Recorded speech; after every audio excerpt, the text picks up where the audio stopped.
নমস্কার বন্ধুরা, ময়ের রান্নাঘরে আজকে দেখো তোমাদের এই গরমের দিনে ঠান্ডা ঠান্ডা আইসক্রিম করে দেখাবো। তার জন্য আমি দুধটা প্রথমে অল্প একটু গরম করে দেখো সর উঠে এসেছে সেই পর্যন্ত গরম করে নিয়েছি।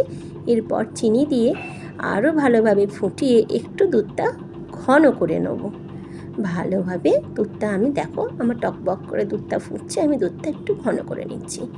এরপর দুধটা বন্ধ করে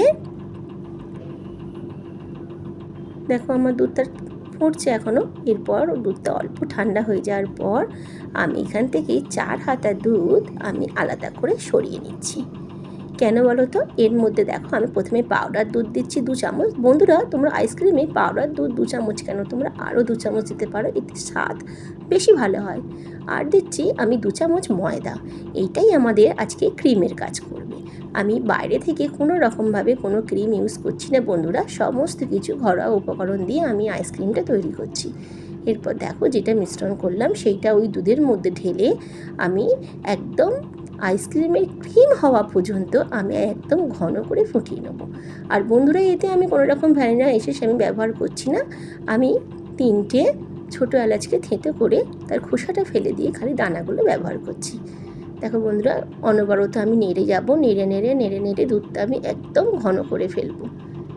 একদম ঘন ঠিক করবো না বন্ধুরা, একটু লিকুইড রাখবো, কারণ ঠান্ডা হয়ে গেলে দেখো বেশ আমার দুধটা ঘন হয়ে গেছে। কিন্তু এই যে ডালাগুলো আছে এইগুলোর জন্য আমি আর একবার ব্লেন্ডারে আমি ব্লেন্ড করে নেব। দেখো আমি ব্লেন্ডারে ব্লেন্ড করে নিতে না পুরো একদম ক্রিমি ভাবটা চলে এসেছে। এরপর আমি কিছুটা দুধ একটা বাটিতে তুলে নিয়ে আমি ইয়েলো কালার, একটু ম্যাঙ্গো ফ্লেভারের করছি, তো আমি ইয়েলো কালার একটা বাটিতে ফুড কালার আমি গুলে নিলাম। এরপর যেহেতু আমার কাছে কোনো আইসক্রিমের কাপ নেই, তাই আমি বন্ধুরা একটা এয়ারটাইট টিফিন কৌটোতে করছি।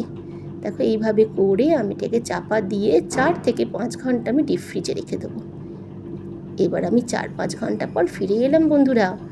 দেখো আমার আইসক্রিমটা কত সুন্দর হয়েছে এই গরমের মধ্যে। তোমরা অবশ্যই বানিয়ে করে আমাকে একটু বলো বন্ধুরা তোমাদের কেমন লাগলো। টাটা বন্ধুরা, তোমরা সবাই ভালো থেকো।